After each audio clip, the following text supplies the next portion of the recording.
Attention Caribbean authors and creators. Are you looking to elevate your literary journey? This is Kevin George, your host and presenter from TLC Tropical Literature Creatives, and I'm thrilled to share an exciting opportunity with you, introducing our bespoke promotional services designed exclusively for authors of Caribbean heritage. Whether you're a seasoned professional or a rising star, we're here to amplify your voice. From getting the word out about your book launch, your self-publishing services, or workshops, to sharing services that you offer to fellow authors and creatives. Visit our website or reach out to us today to explore how we can tailor our expertise to showcase your literary brilliance.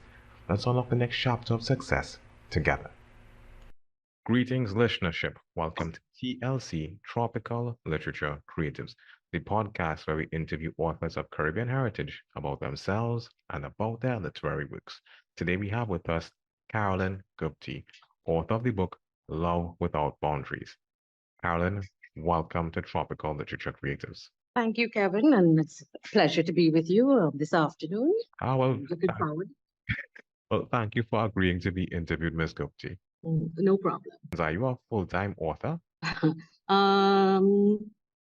Not really. I'm a part-time journalist and a part-time author, and a little bit of a poet thrown in the mix as well. Journalism. So writing would come easy for you. It's something that you're trained in doing? Well, that is what I studied, yes, at university level in London. I do have my degree in journalism. I didn't really practice journalism here in Trinidad when I came back. I went straight into more the advertising world and had a short stint in Port of Spain doing that type of work and freelancing with a couple of agencies afterwards. And then I headed down south for personal reasons, let's put it that way. The family duties called. So. Okay. I mean, I was going to ask questions like, your history with writing and if it is that you write with the assistance of editors, but do you, in your writings, do you get the assistance of editors, or are you just at that level where you're skilled, where you do everything yourself, you're writing, you're editing, that kind of thing? Okay, well, with Love Without Boundaries, I did use an editor and her team. Her name was Pearl Griffith, and she and her graphic artist and another one of her sub-editors helped me with this book. I have another book in progress, right, that I've just finished, and that one I sort of did everything on my own. It's a one-woman job. And writing, editing, layout, you name it, I did the whole works. But that's just another book, not this one. All right. We stick with Love Without Boundaries for today. Yeah. Well, Love Without Boundaries concerned, is it a traditionally published book or is it a self-published book? It's self-published. Oh, in terms of self-publishing, where did you learn what it is that you know about self-publishing? Okay. Again, but I did get some help, as I said earlier, from the editorial team. But self-publishing means I self-financed it. There was no publishing house coming to help or assist in any way. So basically, that's the route that I went or chose to go. Seeing that you would have had to do a number of things on your own, is it a route that you feel comfortable choosing as you look back on things, or would you have preferred to do things differently? Well, it would have been nice to have the backing of a publishing, reputable publishing house, if one can afford to hire these services. And for me at the time, it was kind of easier for me to do the self-publishing bit on my own, out of necessity. And then it wasn't such a difficult process personally. So I don't regret going that route. How has the reception been for your book so far? Well, let's backtrack a bit. This book was published in 2018. I first launched it. We had two pretty successful launches at that time. And then, as you know, like everything else, COVID hit in 2020. So a lot of my promotional plans leading into 2020 were, of course, shelved. Because when we get into what the book is all about, you will understand why that was obviously a bit disappointing, and things came to a grinding halt. It's only now since I met you, for example, that I'm starting a new sort of like trying to relaunch it, get it back out in the public eye. Because we did put it asleep for a while. Yeah. All right. Can you tell the listeners a little bit about the book? And not too much, because we want persons to go out and purchase the book, but for persons who are not acquainted Sure. with the details of it. Okay, well, Love Without Boundaries, it's the story. Let me just give you a brief synopsis and truth. Hmm. In 1953, this is how I normally start. The first Indian cricket team visited the West Indies and British Guyana. And as one can imagine, that was of immense historical and cultural significance because cricket, as we all know, is one of the strongest bonds between India and Trinidad and Tobago. So you can only imagine the excitement felt by cricket lovers in general and those, especially those with strong roots to the Indian diaspora, when they heard that their heroes were coming down to Trinidad, to the West Indies in general. So I know in Trinidad, my father, let me just say, he was the rising star on this team. And one can imagine, as I said earlier, villagers, many of whom were the first generation former indentured laborers, were lining the streets, eager to catch a glimpse of these boys, who came from the motherland. And the anticipation was palpable, with many of these guys pooling their resources to purchase tickets, charter taxis, travel by train in those days just to get to see one of these matches at the various venues. And as excuse me, it was against that backdrop that my father was introduced to the cricket mad Trinidadian public. So this story, in telling this international, it is an international love story. It basically, of course, focuses on my dad, Subhash Gupte, who came here, met, fell in love, and ultimately married Carol Govardhan, who is a beautiful and brilliant school teacher from Trinidad and Tobago. Of course, that's my mother. And I start the book by relaying the events that surrounded their chance encounter at an exhibition match that took place at Skinner Park in San Fernando. I'm sure you're familiar with Skinner Park down here. Yeah, from And South. this, Hmm. yeah, well, you're a South boy? Are you from Yeah. South? Yeah, originally I'm Oh, from South. So yeah. oh, lovely. Mm-hmm. Okay, and then so this is where the story starts. It starts in Skinner Park, and the book, well, it's a sort of semi-fictional account of their romantic escapades. Yeah, because of course they're no longer with us. So the dialogue and everything is more or less, well, from memories that I know of conversations that we had as a family, growing up with them, hearing my father recount his tales of, how he came, what he thought about Trinidad. And of course, when he met my mom, that entire series of events unfolded.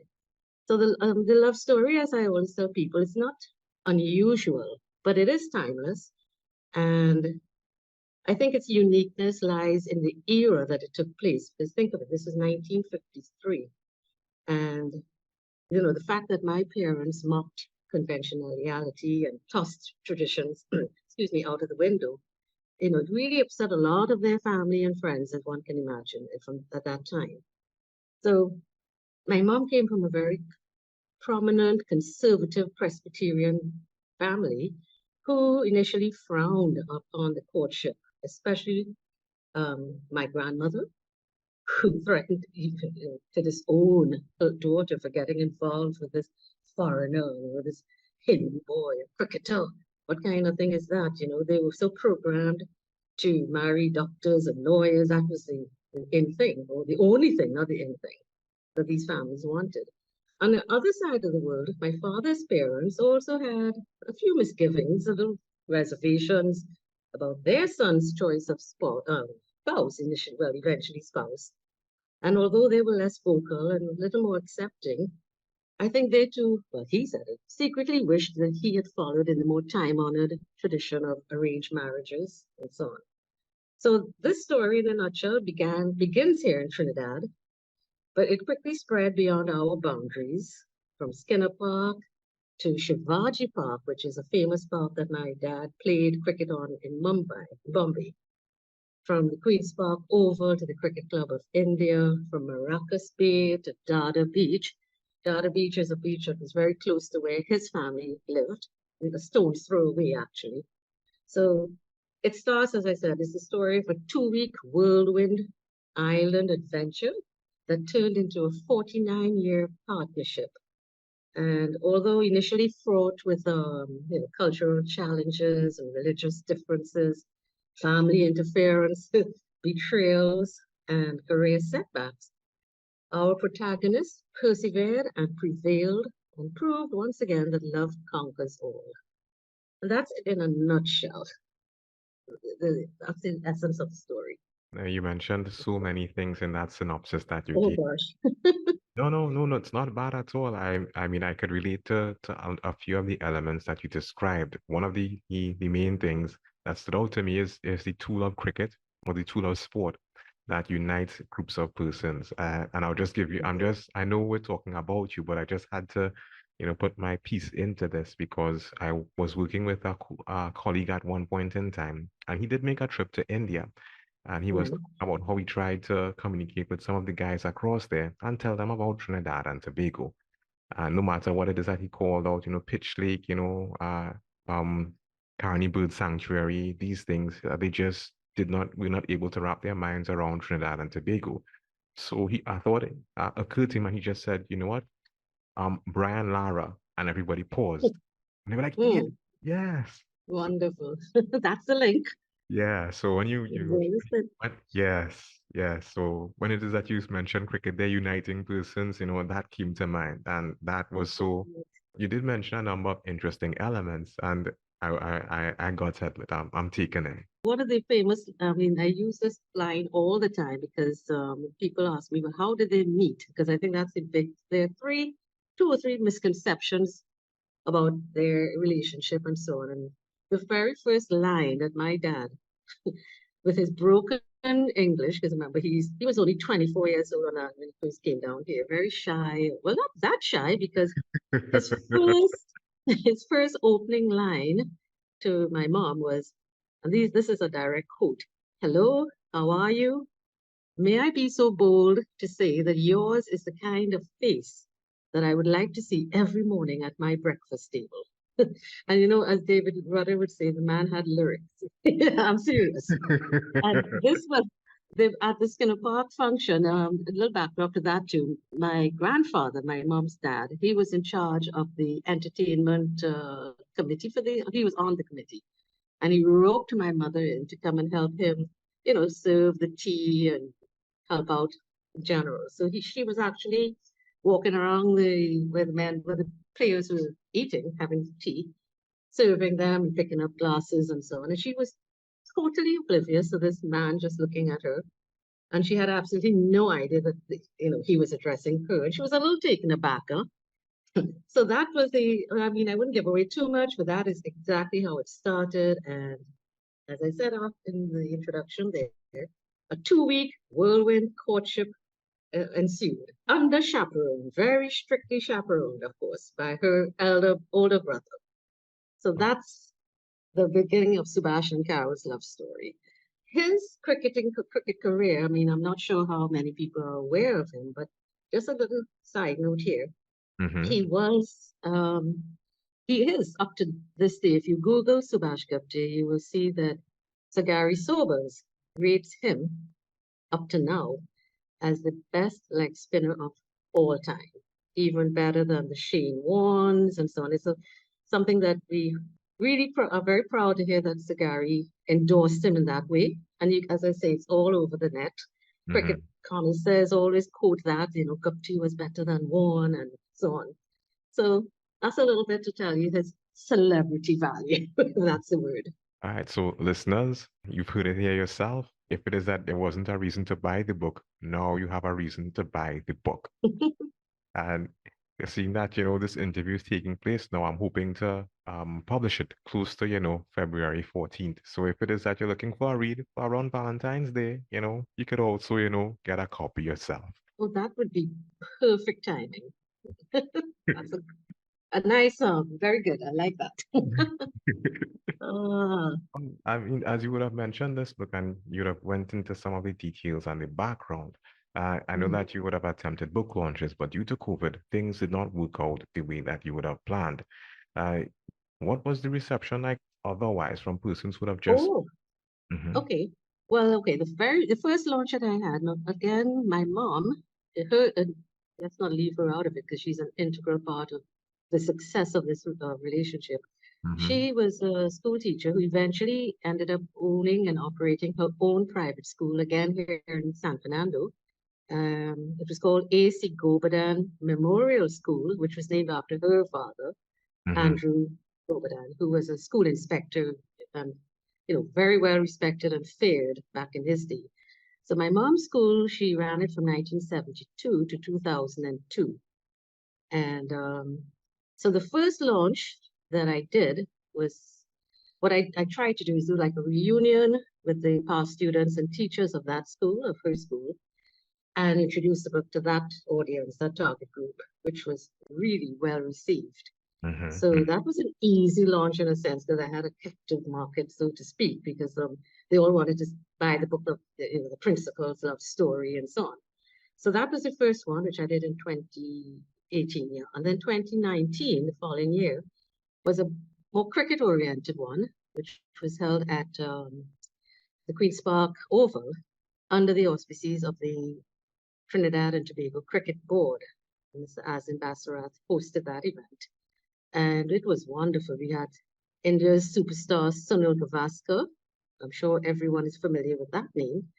Sunil did the feature address, delivered the feature address. I had West Indian stalwarts like Derek Murray, Colin Murray, quite a few of those dignitaries were there, attended, and that was again very well received because it coincided, luckily for me, the Indian team they were here so I was able to even present a copy of the book to Virat Kohli and Ravi Sastry and these guys. They knew of my father, of course, from Sastry apparently had visited us here at our home, where I am right now, and he met my father back in the day, sometime in the 80s. So he was thrilled to meet me and get a copy of the book as well. So those were the two launches. It really was, I was off on a flying start, as they say. My hope was to go up the islands and actually present, go to Barbados, for example, meet with, Sir Gary and Wes Hall and these guys. Of course, as I said, that did not materialize.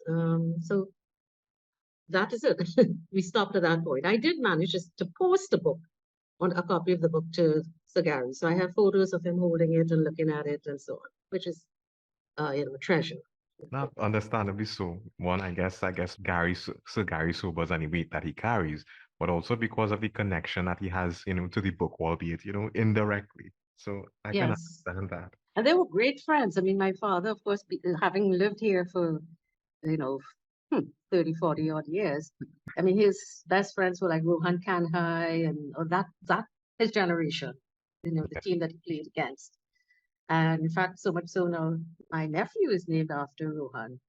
So there's a whole history between the West Indian connection and the Indian connection through my father. For example, when he went the Oval, everybody would say similarly, like what you just talked about. Everybody knows Lara's name.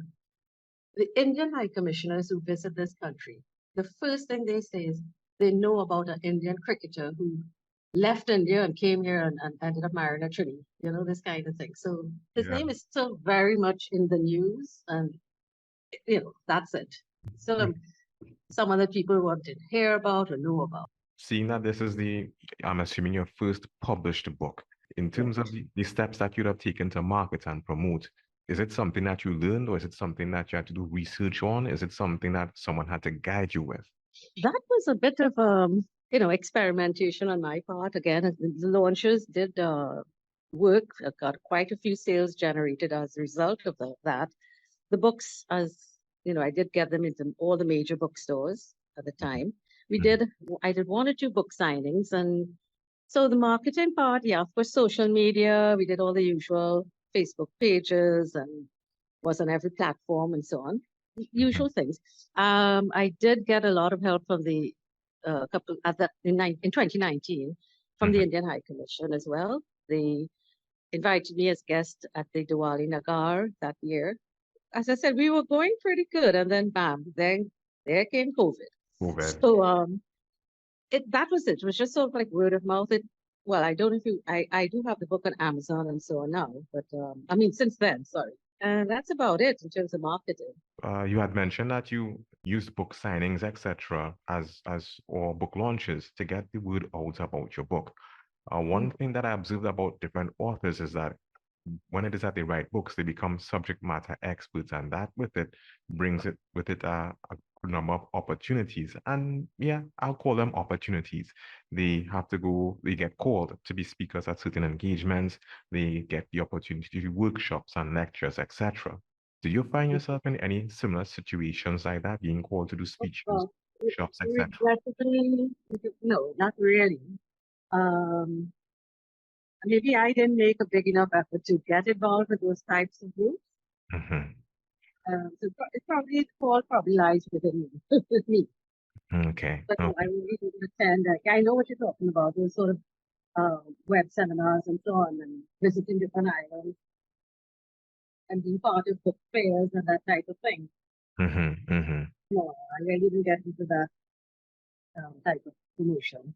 A number of persons are going the way of self-publishing because for them it makes more practical sense, finance-wise, etc. And some persons, the work that they push out, some of the discussions are that it isn't the same caliber as work that is pushed out by a traditional publisher.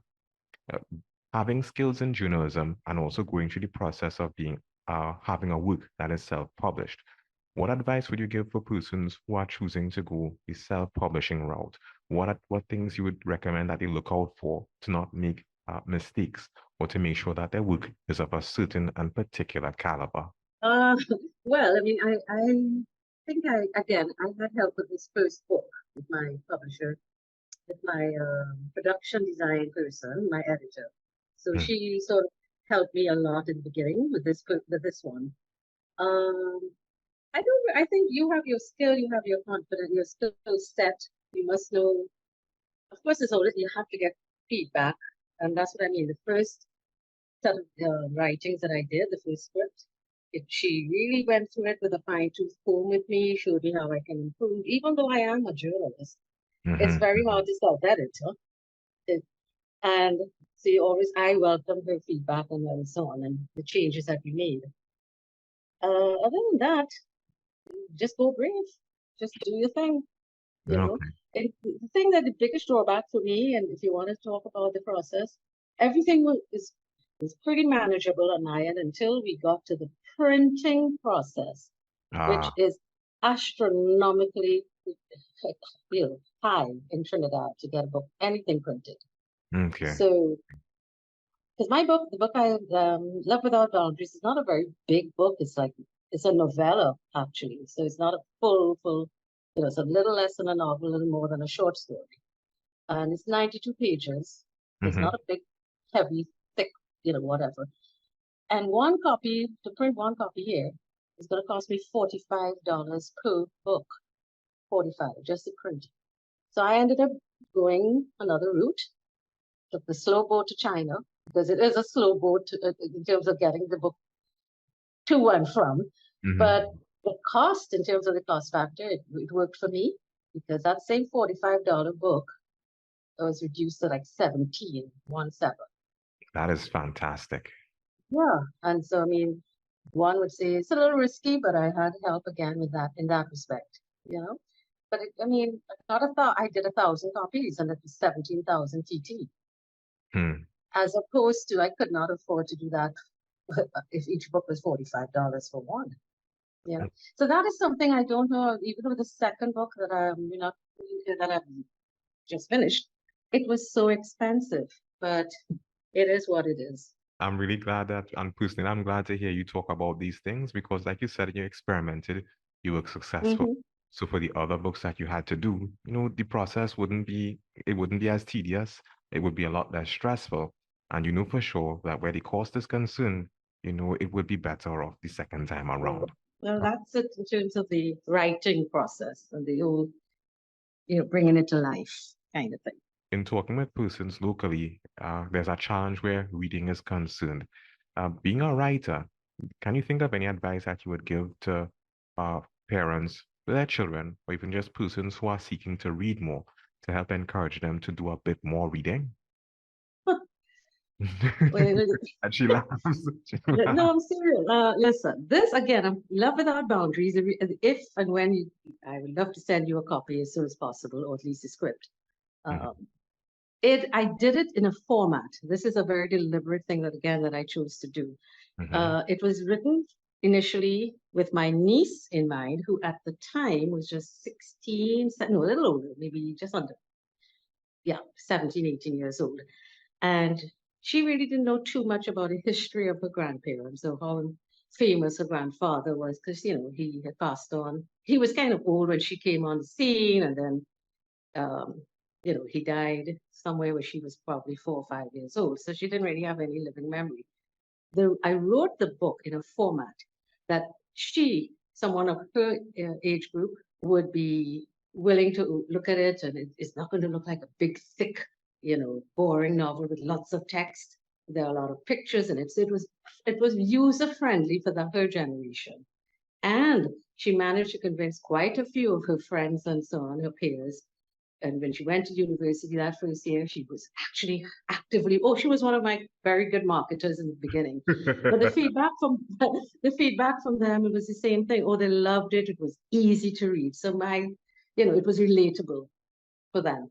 And as I said, it wasn't like a textbook that they had to go and study and so on. It was so I don't know. My advice would be maybe for parents to find books like that will appeal to their children, whatever. I don't know what age group we're looking at, because I was dealing with those teenage years.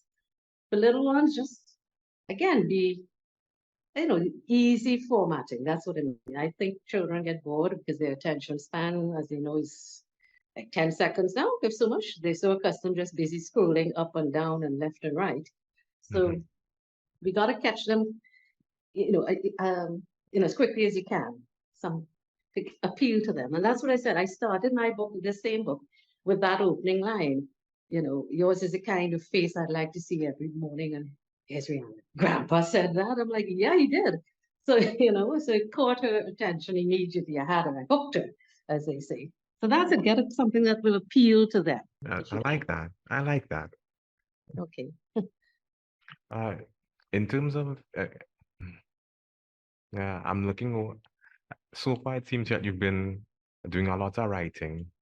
You've been talking about a lot of aspects of your book, marketing, etc., and a lot of it has been stymied because of COVID. But we're out of COVID now, and all the restrictions that we've had before, they are either non-existent or they've been reduced. So, what's next for you? What's next for your book? I'm thinking, I'm trying to get it back, the name of the book back out into the, public domain. I really have not been pushing too actively as yet. But hopefully this year I will come back out and probably do a little book launch again.